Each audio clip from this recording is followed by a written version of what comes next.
Hello everyone. तो आज day 30 रहने वाला है। इससे पहले जो है हमने क्वेश्चन नंबर 695 कवर कर लिए थे, तो आज हम 696 से कवर करने वाले हैं। तो स्टार्ट करने से पहले मैं आपको बता दूं, अगर आप JKP का फुल कोर्स ज्वाइन करना चाहते हैं जो कि AKS एप्लीकेशन पे चल रहा है, तो कमेंट सेक्शन में लिंक दी गई है, आप उस लिंक पर क्लिक करके जो है फुल बैच ज्वाइन कर सकते हैं, जहाँ से आप पूरी तैयारी कर सकते हैं। तो लेट स्टार्ट। आज क्वेश्चन नंबर 696 से करने वाले हैं। Which country has won the most medal in Paris Olympic 2024। तो किस कंट्री ने जो है सबसे ज़्यादा मेडल लिए पेरिस ओलंपिक 2024 में, ये आपसे पूछा गया है। तो आपके सामने ऑप्शन है चाइना, अमेरिका, ऑस्ट्रेलिया या जापान। तो करेक्ट आंसर की बात करते हैं, America is the correct answer. तो सबसे ज़्यादा मेडल जो है अमेरिका ने लिए हैं। कितने मेडल लिए इसने? 126 मेडल टोटल मेडल इसने लिए, किसमें? पेरिस ओलंपिक में। अगर आपसे पूछा जाएगा कि पैरा पेरिस ओलंपिक में सबसे ज़्यादा मेडल किसने लिए, पैरा अगर आपसे पूछा जाएगा पैरा पेरिस ओलंपिक, तो वो किसने लिए? वो लिए थे चाइना ने। ठीक है, ये आपको दोनों याद रखने हैं। पेरिस आपसे पूछा गया था तो अमेरिका हो जाएगा, अगर आपसे पैरा पेरिस पूछा जाएगा तो वो चाइना हो जाएगा उसका। ठीक है, इतना आपको याद रखना है। क्वेश्चन नंबर 697 की बात करते हैं। Which among the following has been given the Oscar award 2024 for the best film. तो किस फिल्म को जो है ऑस्कर अवार्ड दिया गया है? तो 2024 में बेस्ट फिल्म अवार्ड जो है ऑस्कर अवार्ड किसको दिया गया है? तो आपके सामने ऑप्शन है। करेक्ट आंसर की बात करते हैं, Oppenheimer is the correct answer. Option A इसका करेक्ट आंसर होगा। बेस्ट फिल्म अवार्ड जो कि ऑस्कर अवार्ड किसको दिया गया है? ओपनहेमर को। ठीक है, बहुत इंपॉर्टेंट क्वेश्चन है, याद रखना। ठीक है, क्वेश्चन नंबर 698 की बात करते हैं। When were the Nobel prize started. तो सबसे पहले जो नोबेल प्राइज स्टार्ट करा गया था, कब कर दिया गया था ये? तो आपके सामने ऑप्शन है 1901, 1907, 1910 या 1913। तो करेक्ट आंसर की बात करते हैं, 1901 इज द करेक्ट आंसर। तो सबसे पहले जो नोबेल प्राइज अवार्ड दिया गया था, कब दिया गया था? 1901 में। ठीक है, और अगर आपसे पूछा जाए कि पहले इंडियन जिसको जो है अवार्ड दिया गया था, तो पहले इंडियन कौन थे? वो थे रविंद्रनाथ टैगोर जी। और कब दिया गया था इनको? 1913 में जो है इनको अवार्ड दिया गया था। ठीक है, ये आपको ध्यान रखना है। और अगर आपसे पूछा जाए कि नोबेल प्राइज़ कितने फील्ड में दिया जाता है, तो कितने फील्ड में दिया जाता है? 6 फील्ड में दिया जाता है। किस किस फील्ड में दिया जाता है? फिजिक्स, केमिस्ट्री, और किस में दिया जाता है? मेडिसन, लिटरेचर एंड पीस में जो है अवार्ड दिया जाता है। ठीक है, और 6 सब्जेक्ट जो ऐड हुआ था वो हुआ था इकोनॉमिक्स। ठीक है, इन फील्ड में जो है ये अवार्ड दिया जाता है।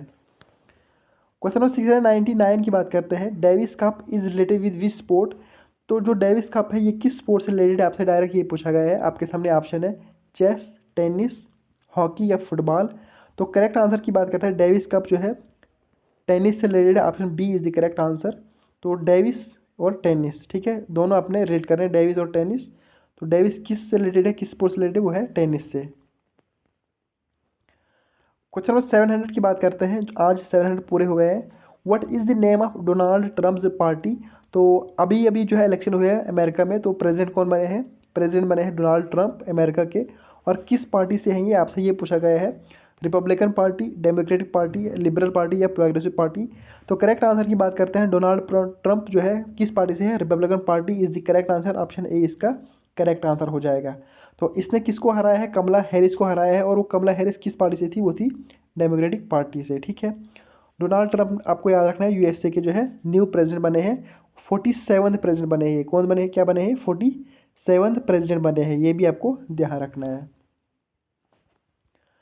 क्वेश्चन नंबर 701 की बात करते हैं। How much loan was announce for innovation under 2024-25 budget. तो कितना लोन जो है अनाउंस करा गया है इनोवेशन के लिए अंडर दी 2024-25 बजट में। तो आपके सामने ऑप्शन है 1 लाख करोड़, 2 लाख करोड़, 3 लाख करोड़ या 4 लाख करोड़। तो करेक्ट आंसर की बात करते हैं, 1 लाख करोड़ जो है अनाउंस करा गया है लोन। ठीक है, ये आपको ध्यान रखना है, बजट में क्वेश्चन बन सकते हैं बजट से। ठीक है, क्वेश्चन नंबर 702 की बात करते हैं। Who was the national icon of election commission for the 18th Lok Sabha election. तो national icon of election commission किसको बनाया गया था 18th लोकसभा इलेक्शन में? तो आपके सामने ऑप्शन है अमिताभ बच्चन, नीरज चोपड़ा, सचिन तेंदुलकर या सनी देओल। तो करेक्ट आंसर की बात करते हैं, Sachin Tendulkar. Option C is the correct answer. इसको जो है national icon of election commission बनाया गया था 18th लोकसभा इलेक्शन। तो जो अभी अभी इलेक्शन हुए थे लोकसभा के इलेक्शन, वो कौन से थे? वो 18th लोकसभा थे। ठीक है, आपको याद रखना है कौन से थे 18th लोकसभा इलेक्शन। और आइकन किसको बनाया गया था नेशनल आइकन? सचिन तेंदुलकर को। ठीक है, ये भी आपको याद रखना है।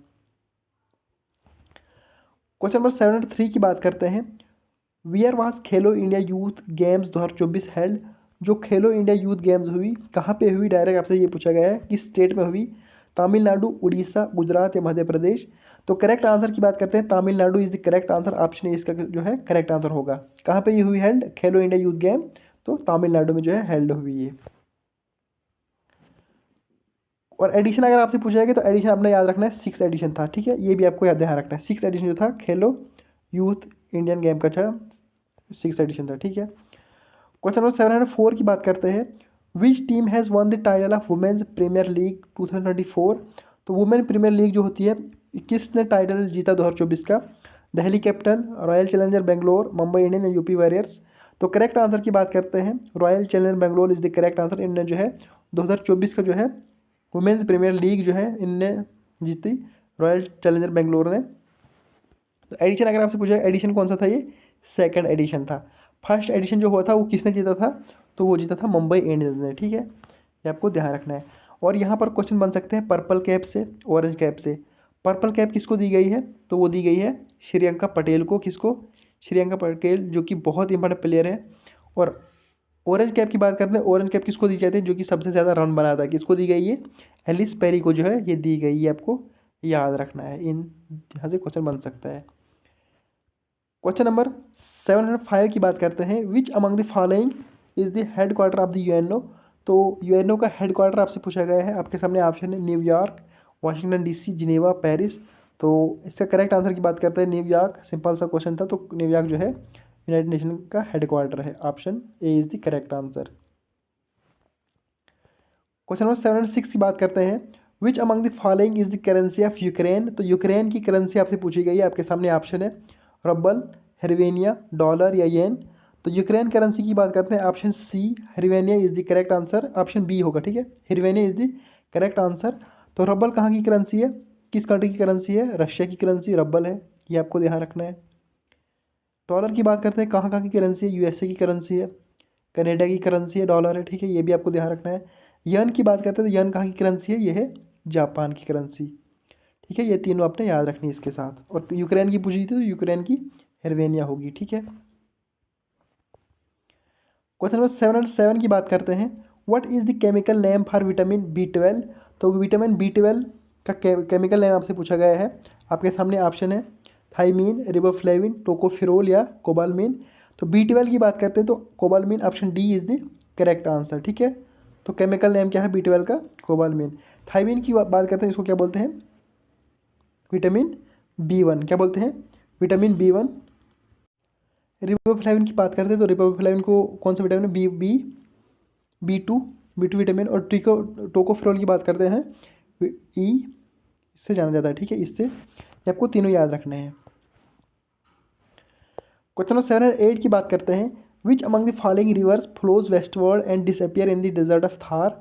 तो कौन सा रिवर जो है वेस्टवर्ड की तरफ बहता है और डिसअपियर गायब हो जाता है, कहाँ पे, थार डेजर्ट में गायब हो जाता है। तो आपके सामने ऑप्शन है लूनी, नर्मदा, तापी या माही। तो करेक्ट आंसर की बात करते हैं, Luni river is the correct answer, जो कि डेजर्ट में जो है गायब हो जाता है। वो कौन सा रिवर है, वो है लूनी रिवर। क्वेश्चन नंबर 709 की बात करते हैं, who is the Athar of the book Meghdoot. तो मेघदूत के जो अथर है, इस बुक के अथर कौन है, आपसे ये पूछा गया है, आपके सामने ऑप्शन है। तो करेक्ट आंसर की बात करते हैं, option C Kalidas is the correct answer. और ये किसके अथर है, मेघदूत बुक के जो है अथर कौन है, वो है कालिदास। क्वेश्चन नंबर 710 की बात करते हैं, who was the first defence minister of India. तो पहले डिफेंस ऑफ मिनिस्टर कौन थे इंडिया के, डायरेक्ट आपसे ये पूछा गया है। आपके सामने ऑप्शन है सरदार वल्लभ भाई पटेल, बलदेव सिंह, राजेंद्र प्रसाद या जवाहरलाल नेहरू। तो करेक्ट आंसर की बात करते हैं, Baldev Singh is the correct answer, जो कि पहले डिफेंस मिनिस्टर ऑफ इंडिया बने थे, ठीक है। और अगर आपसे पूछा है कि प्रेजेंट डिफेंस मिनिस्टर कौन है, वो है राजनाथ सिंह। कौन है, राजनाथ सिंह जो है वो प्रेजेंट डिफेंस मिनिस्टर है, ये भी आपको याद रखना है। क्वेश्चन नंबर 711 की बात करते हैं, Sardar Sarovar dam is built on which river of India. तो जो सरदार सरोवर डैम है ये किस रिवर पे जो है बिल्ड करा गया है इसको, आपके सामने ऑप्शन है नर्मदा रिवर, माही रिवर, कृष्णा रिवर या गोदावरी रिवर। तो करेक्ट आंसर की बात करते हैं, नर्मदा रिवर पे जो है इसको बिल्ड कराया, option A is the correct answer. और नर्मदा का ओरिजिन अगर आपसे पूछा है कहाँ पे है, और अमरकंटक कहाँ पे है, अमरकंटक MP से जो है निकलता है ये river, Narmada river. Sardar Sarovar dam आपसे पूछा गया था तो कहाँ किस रिवर पे बनाया है ये, नर्मदा रिवर पे। क्वेश्चन नंबर 712 की बात करते हैं। In which year did Gandhi ji start Satyagraha movement. तो जो गांधी जी ने जो है सत्याग्रह मूवमेंट कब स्टार्ट करी गई थी, तो आपसे ये पूछा गया है 1915, 1916, 1917 या 1918। तो करेक्ट आंसर की बात करते हैं 1917 is the correct answer. Option C जो है इसका करेक्ट आंसर होगा। तो गांधी जी ने जो है कब सत्याग्रह मूवमेंट स्टार्ट करी थी, तो 1917 में जो है सत्याग्रह मूवमेंट स्टार्ट करी थी। और ये साउथ अफ्रीका से कब आए थे, 1915 में, ठीक है। और उसके बाद जो है सत्याग्रह मूवमेंट स्टार्ट करी थी 1917 में। क्वेश्चन नंबर 713 की बात करते हैं। Which is the largest state area wise in India. तो लार्जेस्ट स्टेट आपसे पूछा गया है कि जो कि एरिया वाइज लार्जेस्ट है एरिया वाइज। आपके सामने ऑप्शन है महाराष्ट्र, मध्य प्रदेश, राजस्थान या बिहार। तो एरिया वाइज है, सिंपल सा क्वेश्चन है, आपको तो आता होगा ये। Option C Rajasthan is the correct answer, ठीक है। सबसे एरिया वाइज जो है वो कौन सी स्टेट है, वो है राजस्थान, ठीक है। तो पॉपुलेशन सबसे ज़्यादा कहाँ पे है, पॉपुलेशन अगर आपसे पूछा वो है यूपी में सबसे ज़्यादा पॉपुलेशन है। कहाँ पे है, यूपी में सबसे ज़्यादा पॉपुलेशन है। और स्मॉलेस्ट स्टेट कौन सी है एरिया वाइज, वो गोवा है। ये भी आपको याद रखना है, गोवा स्मॉलेस्ट स्टेट है एरिया वाइज। और स्मॉलेस्ट स्टेट कौन है, वो पॉपुलेशन वाइज सबसे कम स्मॉलेस्ट स्टेट कौन से पॉपुलेशन वाइज, वो है सिक्किम, ठीक है। ये भी आपको इसके साथ याद रखना है। क्या क्या याद रखना है, एरिया वाइज सबसे लार्जेस्ट राजस्थान है, population wise UP, area wise सबसे छोटी गोवा, और पॉपुलेशन के हिसाब से सिक्किम, ठीक है। सबसे कम पॉपुलेशन सिक्किम में है, इतना आपको ध्यान रखना है। क्वेश्चन नंबर 714 की बात करते हैं। Which among the following layer is the second layer of atmosphere. तो एटमॉस्फेयर की सेकंड लेयर कौन सी है, आपसे ये पूछा गया है। आपके सामने ऑप्शन है ट्रोपोस्फियर, स्ट्रेटोस्फियर, मेसोस्फियर, थर्मोस्फियर। तो इसका करेक्ट आंसर की बात करते हैं, सेकंड लेयर आपसे पूछा गया है ना, सेकंड लेयर। तो stratosphere is the correct answer. तो सबसे पहले लेयर कौन सी है, ट्रोपोस्फियर, उसके बाद स्ट्रेटोस्फियर आती है, troposphere, stratosphere, mesosphere, thermosphere and exosphere, ठीक है। तो ये 5 लेयर जो है टोटल है एटमॉस्फेयर की, तो ये आपको ध्यान रखनी है। क्वेश्चन नंबर 715 की बात करते हैं। इन विच सिटी 2.5 दिन का झोंपड़ा इज लोकेटेड। जो 2.5 दिन का झोंपड़ा है ये कहाँ पे लोकेटेड है, किस सिटी में लोकेटेड है ये। आपके सामने ऑप्शन है अजमेर, दिल्ली, फतेहपुर सिकरी या आगरा। तो करेक्ट आंसर की बात करते हैं, कहाँ पे ये, अजमेर इसका जो है करेक्ट आंसर होगा। 2.5 दिन का झोंपड़ा कहाँ पे है, अजमेर में है। क्वेश्चन नंबर 716 की बात करते हैं। Tamasha is the main folk dance of which state. तो जो तमाशा है एक फोल्क डांस है, किस स्टेट का फोल्क डांस है, आपसे ये पूछा गया है। आपके सामने ऑप्शन है गुजरात, महाराष्ट्र, राजस्थान या पंजाब। तो करेक्ट आंसर की बात करते हैं, तमाशा कहाँ का फोल्क डांस है। तो करेक्ट आंसर जो होगा इसका Maharashtra, option B is the correct answer, ठीक है। आपको याद रखना है। क्वेश्चन नंबर 717 की बात करते हैं। In which Indian state is the Wangala festival celebrated. तो जो वंगला फेस्टिवल होता है ये किस स्टेट में जो है सेलिब्रेट करा जाता है, आपसे ये पूछा गया है। तो आपके सामने ऑप्शन है झारखंड, गोवा, मेघालय या केरला। तो करेक्ट आंसर की बात करते हैं, मेघालय जो है इसका करेक्ट आंसर होगा। तो वंगला जो फेस्टिवल है ये कहाँ पर सेलिब्रेट करा जाता है, किस स्टेट में, मेघालय में जो है इसको सेलिब्रेट करा जाता है। क्वेश्चन नंबर 718 की बात करते हैं। The famous painting Bani Thani is from which among the following style of painting. तो जो बनी थनी पेंटिंग है किस स्टाइल की पेंटिंग है ये, आपसे पूछा गया है किस स्टाइल की पेंटिंग है ये। Jaipur style, Kishangarh style, Kangra style या बंडी स्टाइल। तो करेक्ट आंसर की बात करते हैं, तो कांगड़ा किशनगढ़ स्टाइल इसका करेक्ट आंसर हो जाएगा। ऑप्शन बी जो है इसका करेक्ट आंसर हो जाएगा, ठीक है। क्वेश्चन नंबर 719 की बात करते हैं। Which among the following is associated with coal in Rajouri. तो जो कोल रजौरी में पाया जाता है ये किस जगह पे पाया जाता है, ये आपसे पूछा गया है। तो कालाकोट, सुंदरबनी या दांदीदार या स्योट। तो करेक्ट आंसर की बात करते हैं, तो कहाँ पे पाया जाता है coal, Kalakot is the correct answer. Coal जो कहाँ पे पाया जाता है, रजौरी में, कालाकोट में। क्वेश्चन नंबर 720 की बात करते हैं, जो कि आज का लास्ट क्वेश्चन रहने वाला है। विच among the following is not an official language of Jammu and Kashmir. तो ऑफिशियल लैंग्वेज जो नहीं है जम्मू एंड कश्मीर की, तो वो कौन सी लैंग्वेज है। आपके सामने ऑप्शन है इंग्लिश, डोगरी, पहाड़ी या हिंदी। तो जो नहीं है ऑफिशियल लैंग्वेज वो है पहाड़ी इज़ द करेक्ट आंसर। बाकी कौन कौन सी ऑफिशियल लैंग्वेज है, इंग्लिश भी है, डोगरी भी है, हिंदी भी है, उर्दू भी है और कश्मीरी भी है। टोटल जो है कितनी ऑफिशियल लैंग्वेज है जम्मू एंड कश्मीर की, 5 जो है ऑफिशियल लैंग्वेजेस है। और इसका करेक्ट आंसर क्या होगा, पहाड़ी जो है ऑफिशियल लैंग्वेज नहीं है जम्मू एंड कश्मीर की, तो इसका करेक्ट आंसर पहाड़ी रहेगा। तो आज का सेशन इतना ही है, बाकी मिलते हैं नेक्स्ट सेशन में, तब तक बाय।